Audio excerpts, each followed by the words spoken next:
voté boobu dina xam nekk moo di loi foofu si Assemblée nationale donc la parlementaire Maimouna Bousso mu daal di exprimer jox xalaatam ak point de vue par rapport ak li nga xam nekk moo di loi d'amnistie bi. moom ki nga xam ne que moo di Maimouna Bousso jàpp na ni là c'est une décision émanant du peuple askan wi la ñoo ko doon daal di sàkk bu baax a baax ñu daal di fi dindi boobu dina xam ne que moo di loi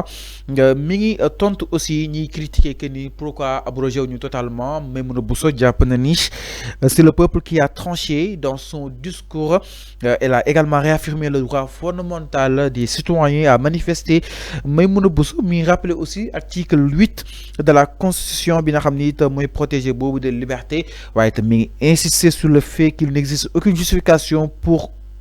que ceux qui participent à des manifestations soient menacés de mort. Maimouna Bousso aussi mi critiquer répression yi nga xam ni itam ñu koy daal di amal à critiquer la répression des manifestations sous la présidence de Macky Sall. En tout cas mi exprimer wu benn message bu am solo jëm si ñi nga xam ni itam ñoo doon exercer violence yi si askan wi donc moom jàpp na ni nag se taire à jamais par rapport ak li nga xam ne que moo di wàll wi il faut ñu régler li nga xam ne que moo di justice bi képp ki nga xam ni itam wóolu neen la daal leen dem jëli ji daal di atte si kanam yan ak wala daal di wala mën a expliquer ak yi nga xam ni itam doon na ko daal di yëkkati ba tey Maimouna Bousso jàpp na ni nag ces déclarations ont été consultées sur le site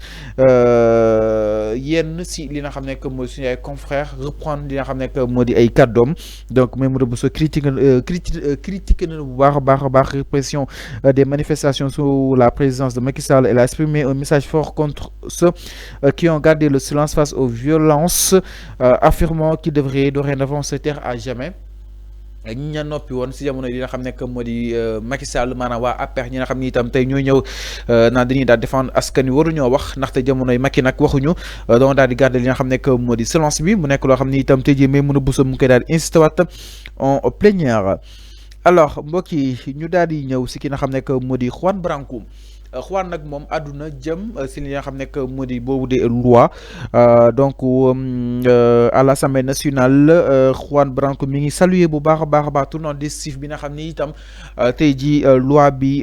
jàll na ko foofu saa ni ko pencum na réew ma donc l'abrogation de la loi d'amnistie di ouvrir benn voie ñu daal di war a mën a poursuivre les responsables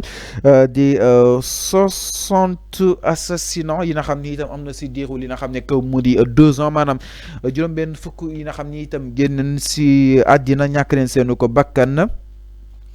Juan Branco jàpp na ni nag boobu de victoire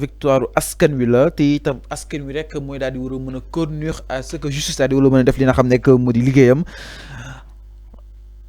ki nga xam ne que moo di Juan Branco jàpp na ni itam lu am solo la li nga xam ne que moo di Assemblée nationale daal di amal boobu dina xam ne que moo di révocation jëm sur la loi d'amnistie pour daal di war a mën a suivre waaye itam poursuivre les auteurs des 60 assassinats yi nga xam ni itam ay balles réelles ñoo leen daal di tiré moom itam am na si li nga xam ne que moo di ay preuves am umpale wu leen ni moom ki nga xam ne que moo di Juan saisiroon na la CPI di li nga xam ne que moo di Cour pénale internationale par rapport ak li nga xam ne que moo di wàll wi Juan jàpp na ni peuple bi nag kontaan na lool que ni le peuple a vaincu aussi le peuple est content par rapport à cette abrogation boo xam ni itam député ànd nañ si waaye la lutte day daal di continuer jëm si beneen phase bi daal leen war a mën a topp si kanam yoon ak wàllu yoonal la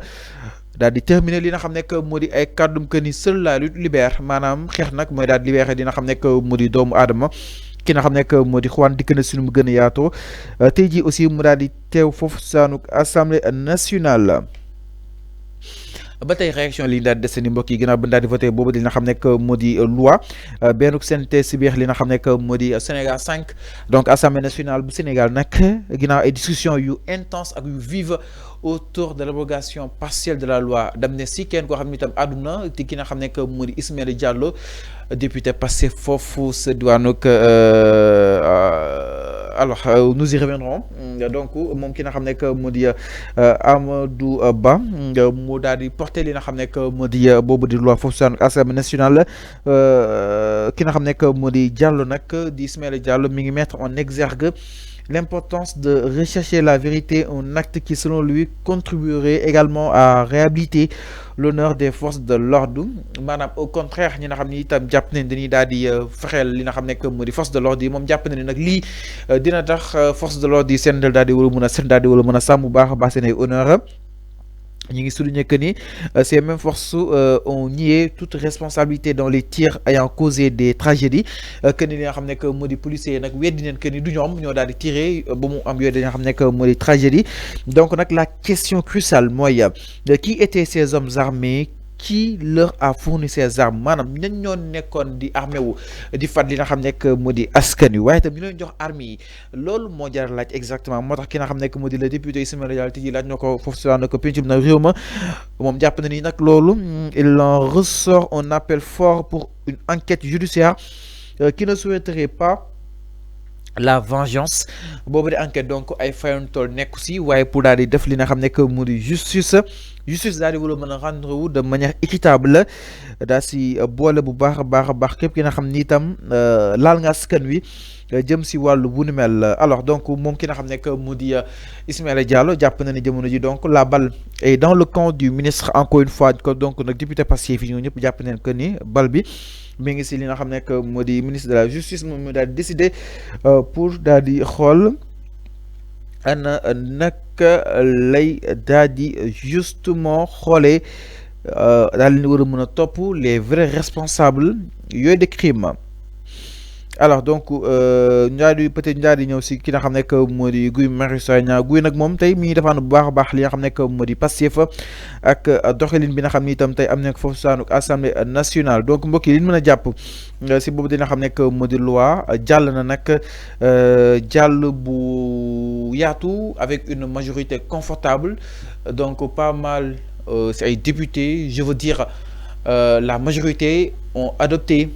cette loi d'interprétation. Donc la balle est dans le camp justement du ministre de la Justice pour voir comment les poursuivre si kanamu yoon ak wàllug yoonal.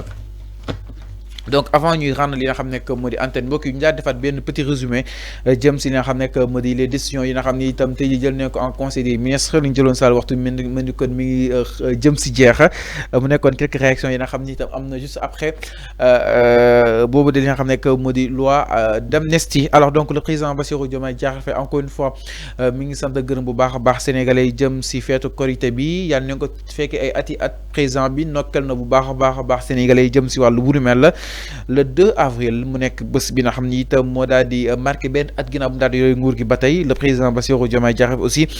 mi ngi remercier bu baax a baax Sonko ak li nga xam ne que moo di gouvernement bi denrée de consommation yi mu daal di wàññeeku bu baax a baax si at bi ñu daal di génn exemple njëgu ceeb bi jóge na si 450 francs jàll na si li nga xam ne que moo di 350 francs kilo bu nekk wàññi neen si li nga xam ne que moo di ñaar fukk di 100 francs suñu xool sac bi nag léegi wàññi neen si junni di 5000 francs. Le président Bassirou Diomaye Diakhar Faye jàpp nañ liggéey bu am solo nag li si daal defe ni jëm si wàllu wu nu mel ba tey aussi dikk na jëm si li nga xam ne que moo di deuxième année bi c'est-à-dire at bu bees bi nga xam ne si daal di jëm daal di koy concerné di deuxième année benn dinañ daal di taxaw si réforme yeeg projet yi ak aussi ministère yu ko gën a fasantiku. Le président Bassirou Diomaye Diakhar Faye aussi mi ngi insisté jëm si souveraineté alimentaire bi nga xam ne bëgg na ko fii Sénégal la.